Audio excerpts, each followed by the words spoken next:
I'm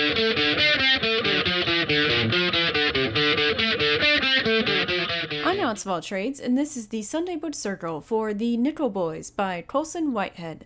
The Nickel Boys is about the abusive, violent, and criminal behavior at a 1960s boys' correctional school in Florida, and the way in which that behavior was exponentially worsened by racism, and how it destroyed or affected the lives of the boys who grew up under those conditions, including into their middle adulthood. Two boys were the main focus of the novel, Elwood and Turner. So I can hardly talk about this book without talking spoilers. This is one of the greatest books of 2019. It's one of my top 5 for the year. I'm a bit sad that I missed my book club meeting on it for the Heart concert that had been both dust-stormed and rain-stormed out, and wasn't that good in the first place, except for Elle King. She was awesome. I've always been a big fan, somehow by accident, of African-American novels. In grad school, the books I loved the most were The Color Purple, Their Eyes Were Watching God, and Beloved. The prose of each of them was intensely beautiful, so much better than Edith Wharton, Margaret Atwood, or William Faulkner. Don't get me wrong, I love The Sun Also Rises. It is one of my favorite books of all time, but the prose doesn't come close to the poetry of African-American works from the same time period.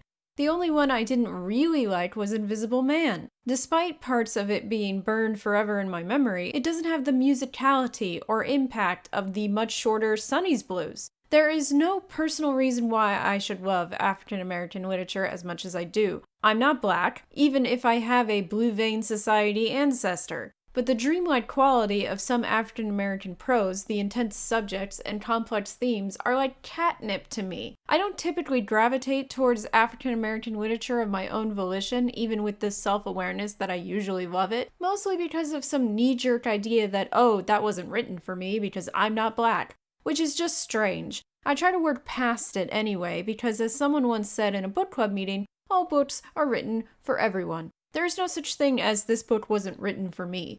The one exception to that, personally, may be books with heavy themes of motherhood, which just tend to piss me off.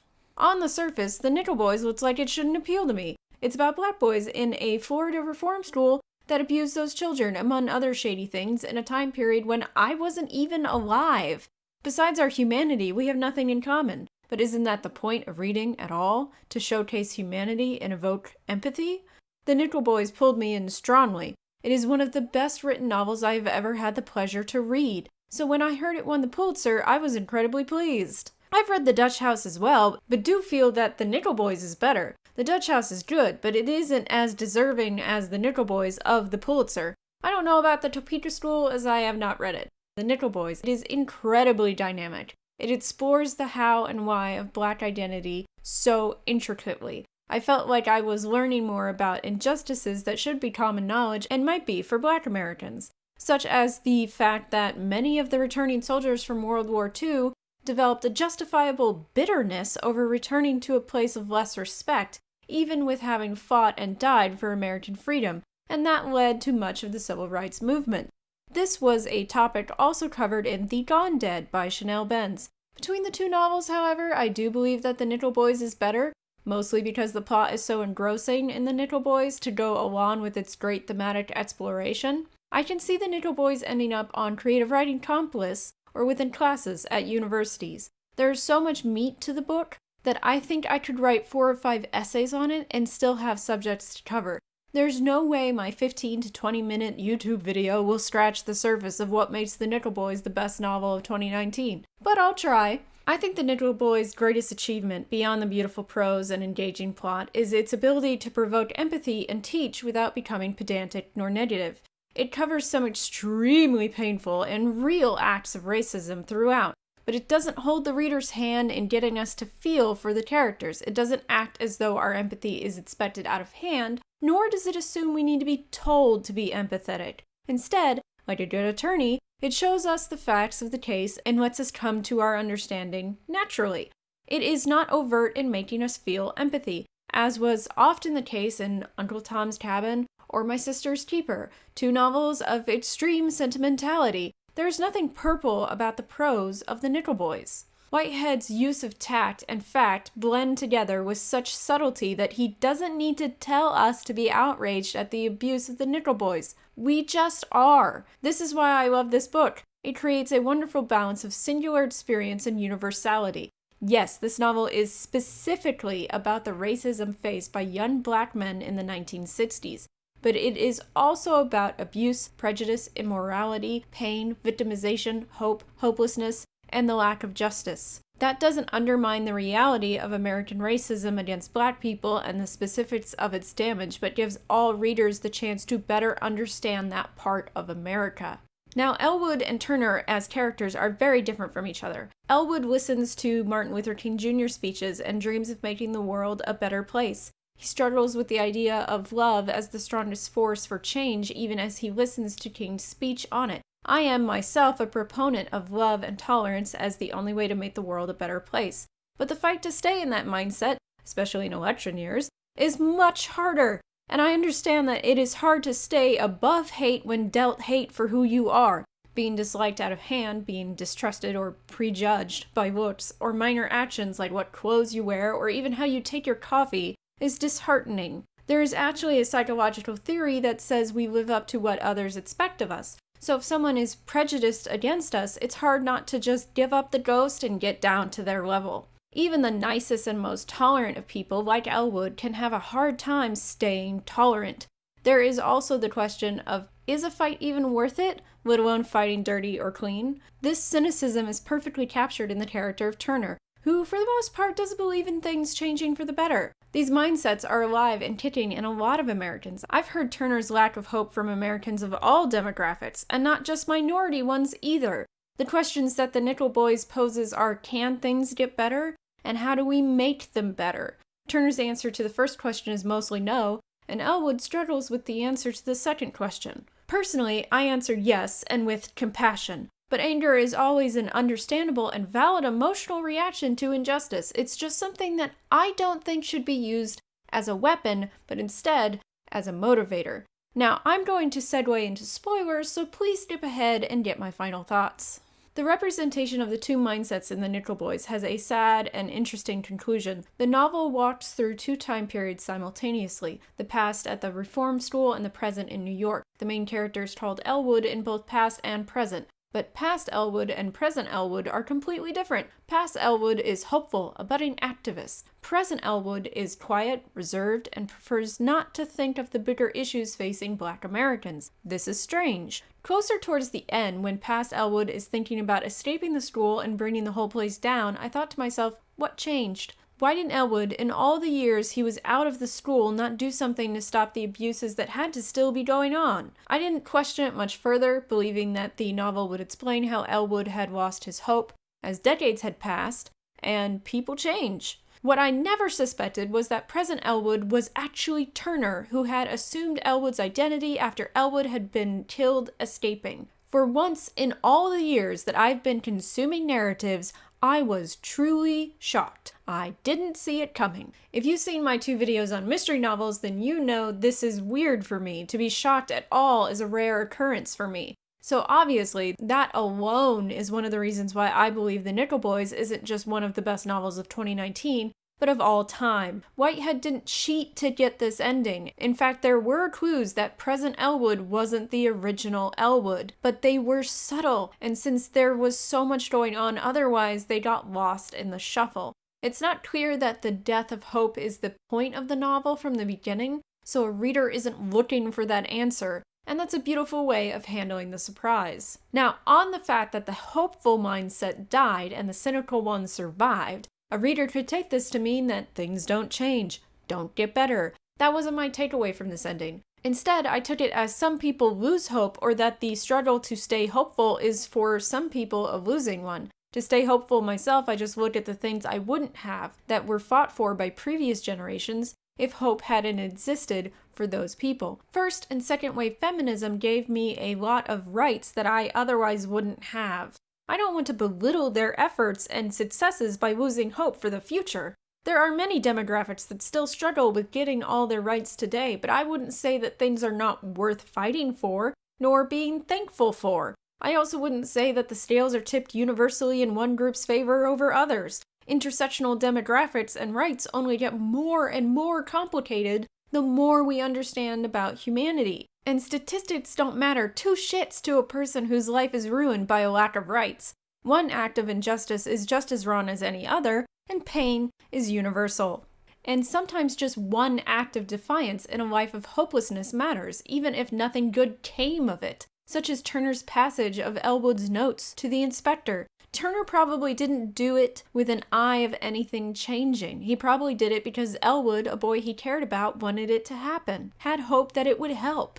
If Elwood hadn't cared so much and believed in the possibility of things changing, Turner never would have done it. The argument could be made that this is what got Elwood killed, and thus cynicism wins in the end. But no, what got Elwood killed was racism and fear of loss of power. Do not attribute blame up a chain of cause and effect. Lay it at the feet of those people who deserve it. The men who ran the school didn't have to be corrupt, racist, and abusive.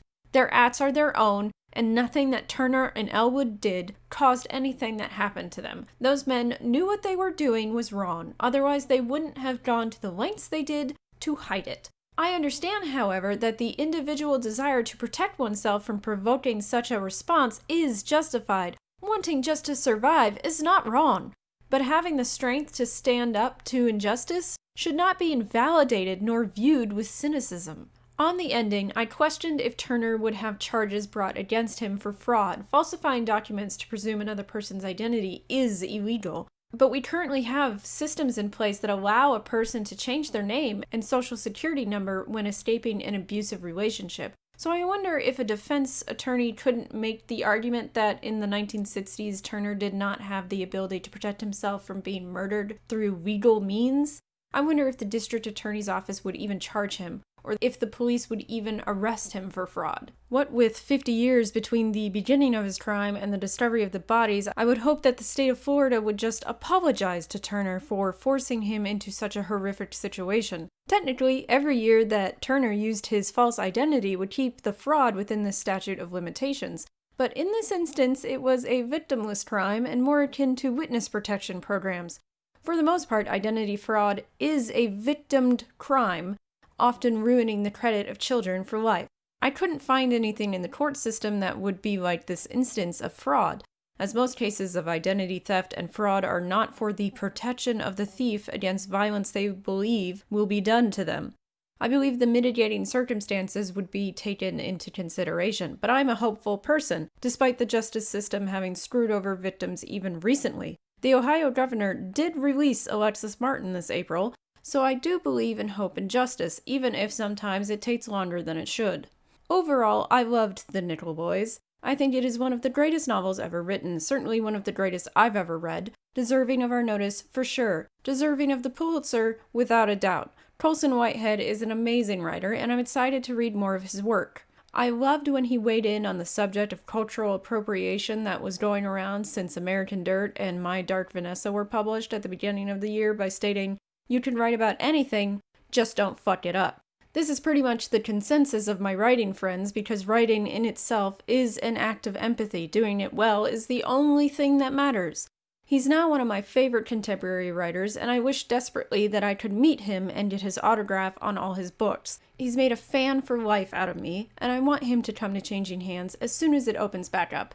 Sidebar, Changing Hands closed to the public, and I immediately purchased their subscription to libro.fm/changinghands for audiobooks. 100% of the proceeds go to Changing Hands. My referral code is linked in the description below. You can also choose to support your own local bookstore if they are available. I just wanted to be able to go back there after this is all over, so I decided to support them in this manner. Anyway, what did you think of The Nickel Boys? Did you love it as much as I did? Were you as connected to the story as I was? Why? Why not? What about it didn't you like? Anything else you wish I had brought up? Let me know in the comments below, and please mark all spoilers. Hello, I know it is unusual for me to appear on camera in these videos, but since I recorded my audio before the unlawful killing of George Floyd occurred and riots broke out in Minneapolis, I felt it was important to address these recent events. After all, The Nickel Boys is about racism and violence born of racism. I do not typically speak to politics or current events because, as a centrist, I've found that my opinion is often not welcome nor heard in our very adversarial climate. But this isn't about politics. This is about empathy. As a writer, I research a lot. I read technical documents from all sorts of industries and organizations in the hopes of making my work more realistic. I seek out professional opinions on subjects I wish to know more about. Law enforcement around the U.S. has spoken out against the way in which George Floyd was restrained, saying that it is against standard arrest procedures. While I have argued in the past that each police department is its own organism with its own policies and procedures, and that each police officer is an individual responsible for his or her own actions, it has long been established that cuffing a person and leaving them on their chest is dangerous for those with diminished lung capacity. I know this as an asthmatic. It is my understanding that the officers behind this arrest and death endangered George Floyd's life by going against restraint procedure. I've not heard or read anything from a police officer or department stating that an officer should kneel on top of a person in custody for an extended period. This makes what happened police brutality, unjustified use of force, and murder. I am not anti-police. They have very stressful jobs, ones that result in high rates of divorce and suicide. I acknowledge the danger they face in order to protect and help citizens. I appreciate their efforts of community outreach and policing of criminals. That does not mean that I have to condone all actions by all people who wear a badge. I believe that no-knock entry should be illegal as it endangers the lives of innocent civilians. I believe that police departments need to be held financially responsible when they cause damages from overuse of force. I believe civil asset forfeiture is a violation of due process. These are some of the major issues I believe plague U.S. policing. That all being said, I also do not believe that rioting and looting in reaction to injustice is acceptable. Those who instigate them, whoever they are, whatever their motivations, are not friends of the community. The people of the community are the ones who suffer the most from destruction and theft of private property perpetuated in a riot. When we say that these actions are just a reaction to injustice, we are erasing the face of a victim, a neighbor who has had their home burned down, a community pillar who has had their business destroyed. These are human beings trying to live their lives. I do not believe in serving pain and anguish in response to receiving pain and anguish, especially not to those who did not hurt us. I do not care if the burning of Target hurts that corporation's bottom line, but I do care if that means the people who worked there lost their jobs. It is important to note that not all corporate branded stores are owned and operated by a corporation. Some of them are franchises, locally owned, again, by our neighbors. I want justice for George Floyd. I want police brutality to be punished upon its discovery. I also want people in this time of economic and medical uncertainty to feel that their lives, homes, and jobs are not in even more danger than they already are. This is a complex issue and it calls for complex feelings and stances. Please, if you can, try to help those who are facing homelessness and joblessness due to the riots while also calling for justice, because justice is something everyone deserves. Thank you for listening, and I hope you are all well. Keep fighting against injustice. It is a fight worth having.